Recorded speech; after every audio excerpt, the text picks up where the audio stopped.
Bonjour à tous, bienvenue dans ce nouveau numéro de Cap Amérique. Au programme cette semaine, des enlèvements qui s'accélèrent et des victimes recensées par centaines. La situation en Haïti inquiète les Nations Unies qui tirent aujourd'hui, vous le verrez, la sonnette d'alarme. Donald Trump sera-t-il inculpé prochainement? C'est en tout cas ce qu'annonce la presse américaine. L'ancien président est soupçonné d'avoir acheté le silence d'une actrice porno avec qui il aurait entretenu une relation extra-conjugale. Et puis autrefois considéré comme un dieu, le plus grand félin du continent américain est aujourd'hui menacé d'extinction. J'ai nommé le jaguar. Nous verrons qu'au Mexique, un sanctuaire tente aujourd'hui d'inverser la tendance. Et pour commencer, la situation en Haïti qui ne cesse de se dégrader. En témoigne notre chiffre de la semaine, 531. C'est le nombre de morts recensés en Haïti depuis janvier dernier en raison des gangs. Les Nations Unies qui communiquent ces chiffres appellent la communauté internationale à, je cite, envisager d'urgence le déploiement d'une force d'appui spécialisée. L'idée, appuyer les forces haïtiennes contre ces groupes qui sèment aujourd'hui sur l'île le chaos. Attention aux images qui vont suivre, certaines peuvent heurter les plus sensibles. Étienne Paponeau. Ils fuient la violence, emportant avec eux le strict nécessaire. Voitures calcinées et cadavres jonchent cette rue du quartier de Pétionville à Port-au-Prince. Autant de témoins de la violence recrudescente des gangs qui sévissent en Haïti. Plus de 300 gangs sont impliqués dans la crise en Haïti. Ils occupent des écoles et des hôpitaux, attendent les enfants à l'extérieur et les kidnappent.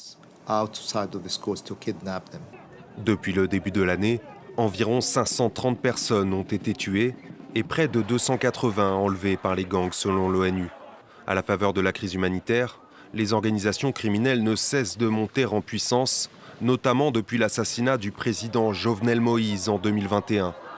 Jeudi, le Premier ministre Ariel Henry mobilise l'armée pour assister la police, largement débordée, et lance un message aux gangs qui défient un État réduit à l'impuissance.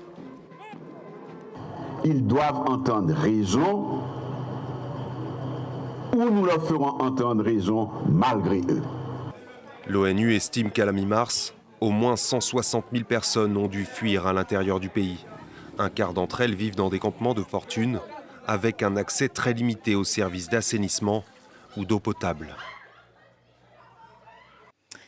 Donald Trump sera-t-il inculpé pour avoir acheté le silence d'une actrice porno? C'est en tout cas ce que pense la presse américaine qui affirme que le parquet de New York se préparait à une inculpation imminente de l'ancien président des États-Unis. Il aurait versé 130 000 $ à Stormy Daniels pour qu'elle taise leur supposée relation extra-conjugale. L'intéressé dénonce depuis une nouvelle chasse aux sorcières. Thibaut Franchesset. Donald Trump veut anticiper. Le locataire de la Maison-Blanche entre 2016 et 2020 a déclaré qu'il s'attendait à être inculpé dans l'affaire Stormy Daniels. Cette actrice de films pornographiques a déclaré avoir reçu en 2016 130 000 $ de l'ancien président pour taire une supposée relation extra-conjugale. Dans cette affaire, la justice cherche à déterminer si Donald Trump s'est rendu coupable de fausses déclarations, ce qui serait une infraction, ou de manquement aux lois sur le financement électoral, qualifié de crime. Si le parquet décide d'inculper Donald Trump, il serait convoqué au tribunal où il pourrait être placé en état d'arrestation. Poursuivi par la justice fédérale, il est peu probable que des policiers viennent frapper à la porte de sa résidence de Mar-a-Lago en Floride et qu'il soit ensuite extradé vers l'État de New York. Toutefois, pour des raisons de sécurité, son arrivée au tribunal se ferait discrètement à l'abri des regards. Accompagné de ses avocats, il se verrait signifier les éventuels chefs d'accusation retenus contre lui. Ensuite, direction l'enregistrement où empreintes et fameuses photos d'identité judiciaire seraient prises. Après sa comparution devant le juge, Donald Trump pourrait ressortir en cas de paiement d'une éventuelle caution. Pour anticiper d'éventuels débordements en cas d'inculpation de Donald Trump, des barrières ont été installées devant le Capitole à Washington. Les autorités craignent une répétition du 6 janvier 2021, lorsque les supporters de l'ex-président ont pris d'assaut le bâtiment. Même dispositif sécuritaire devant la Trump Tower à New York, où se sont réunis quelques-uns de ses partisans. Une inculpation de Donald Trump serait une première pour un ancien président américain et sonnerait le glas à sa candidature pour la présidentielle de 2024. Davantage de fonctionnaires noirs et métis, c'est le souhait formulé cette semaine par Lula pour combattre le racisme. Le président brésilien a signé ce mardi un arrêté pour que 30% des hauts postes de fonctionnaires leur soient réservés. Dans le pays, seuls 5% des cadres des plus grandes entreprises sont issus d'une minorité. L'objectif pour Lula, que son gouvernement soit, je le cite, le visage de la société brésilienne. On en vient à l'image de la semaine, celle du réservoir de Canelón Grande en Uruguay, réserve d'eau censée approvisionner la capitale en eau potable, mais quasi totalement à sec à cause d'une sécheresse persistante. Alors que l'on célèbre cette semaine la Journée mondiale de l'eau, nous nous intéressons à cette problématique déjà pour certains très concrète. Illustration au Brésil, dans la célèbre baie de Guanabara, à Rio de Janeiro, véritable carte postale. Le site abrite une importante biodiversité et fait vivre des milliers de pêcheurs et pourtant, il est devenu au cours des dernières décennies une décharge où se déversent chaque jour les égouts ainsi que les déchets chimiques et plastiques. Voyez le reportage de Perrine Juan, Louise Rollet et Amine Guidara. Cette équipe de biologistes de l'association Les Gardiens de la Mer se rend ce jour-là dans les mangroves qui bordent la baie, sur ce qu'ils surnomment l'île aux déchets. Des centaines de tonnes de détritus accumulés depuis des décennies. Le sol des mangroves est totalement recouvert par cette quantité de déchets solides.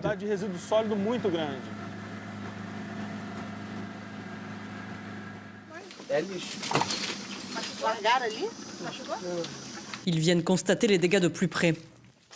Ici, nous avons des déchets qui ont été jetés n'importe comment. Par exemple, un habitant qui ne veut plus de son canapé, de son meuble, et qui le jette dans la rue. Et ici, il pleut beaucoup, surtout à cette époque de l'année. Les inondations transportent les déchets jusque dans la rivière, jusqu'ici, et à la fin jusque dans la mer. Tous ces déchets, on va les retirer. De la boue jusqu'aux cuisses, le biologiste doit finalement rebrousser chemin. Dans cette zone extrêmement difficile d'accès, où les autorités locales ne s'aventurent pas, l'association est seule. Il va leur falloir 10 mois pour tout nettoyer avec peu de moyens. Pas moins de 20 hectares de détritus s'enfoncent jusqu'à 1 mètre de profondeur ici. Depuis 2001, ils ont déjà retiré 52 tonnes de déchets. Un véritable travail de fourmi. Nous estimons qu'il y a environ 90 tonnes de déchets solides qui se déversent chaque jour dans la baie de Guanabara. Ils peuvent se décomposer et entrer dans la chaîne alimentaire. Le plus petit poisson mange le plastique. Il se fait manger par le plus gros poisson qui termine dans notre assiette. Cette pollution menace aussi l'une des principales activités économiques de la région, la pêche artisanale, dont dépendent des milliers de personnes. Le projet de l'ONG permet de rémunérer les pêcheurs qui participent au nettoyage, comme Alexandre Ribeiro. Il y a des jours où on vient et on ne pêche rien. D'autres jours, on pêche 5 kilos, 10 kilos. Il y a déjà eu des semaines où on travaille en continu, on ne ramène même pas 10 kilos.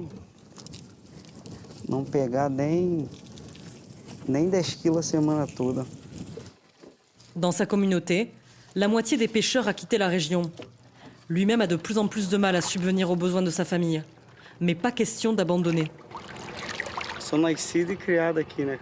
Je suis né et j'ai grandi ici. Je suis plus jeune que plein d'autres. J'ai l'espoir que la situation redevienne comme avant. Un espoir bien mince. La baie de Guanabara a perdu 60% de sa surface originelle de mangroves depuis la période coloniale. C'est pourtant un écosystème indispensable et une nurserie pour de nombreuses espèces. Les mangroves permettent de filtrer l'eau contaminée. Les gardiens de la mer ont déjà replanté 40 hectares.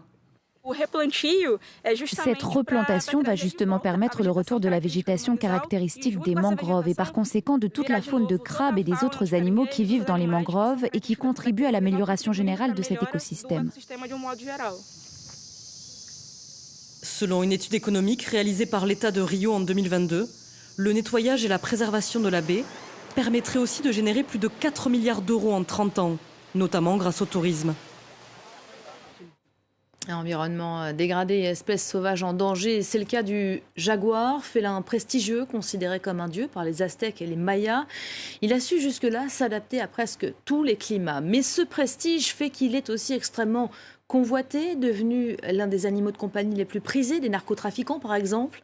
Dans les montagnes du Oaxaca, un sanctuaire tente aujourd'hui de sauver l'animal menacé d'extinction. Vous voyez tout de suite le reportage de Laurence Cuvillier et Quentin Duval. C'est le plus grand félin des Amériques, un mélange d'agilité et de force. Dans ce sanctuaire du sud-ouest du Mexique, ils vivent dans les meilleures conditions, mais la plupart ne pourront jamais revenir à l'état sauvage. Ils ont tous une histoire particulière. Le mâle qu'on va voir maintenant a été trouvé dans un ranch près de Mexico. Ses 4 canines ont été coupées. Alors il ne survivrait pas à l'état sauvage. Il ne pourrait pas chasser. Les autorités envoient parfois à ce sanctuaire des grands félins retrouvés lors de perquisitions dans les propriétés de narcotrafiquants. Ça fait partie de la culture et du style de vie des narcotrafiquants. C'est une manière de dire « j'ai tellement de pouvoir que je peux me permettre de posséder ce genre d'animal ». Ce sont des animaux qui cherchent encore le contact humain. Mais parfois, ce sont des bébés qui arrivent au sanctuaire. Salut. Comment vont les jaguars? Super bien, ils sont en train de se reposer à l'abri du soleil. Dans ce cas, l'équipe organise le retour dans leur habitat naturel, en les isolant complètement du contact humain et en développant leur instinct. Est-ce qu'ils arrivent à bien chasser? Oui, ils sont très rapides maintenant. On les a laissés jusqu'à 3 jours sans leur donner de proie à chasser. Cachicao et la Manaï, 2 jeunes frères et sœurs, seront libérés d'ici quelques mois dans les forêts tropicales de la péninsule du Yucatan. La plupart des félins qui arrivent ici ne pourront jamais être libérés. Mais certains peuvent encore l'être, s'ils ont un bon patrimoine génétique et s'ils en ont les capacités comportementales et physiques. Le Mexique compte aujourd'hui environ 5000 jaguars à l'état sauvage. Heureusement, leur population a augmenté. On a moins de signalements de jaguars morts, de la chasse ou du braconnage. Mais il y a plus de jaguars renversés par des voitures. La perte de l'habitat, la déforestation, ce sont désormais les principales menaces. Le sanctuaire a procédé en 2020 aux premières réintroductions de jaguars dans les forêts du pays.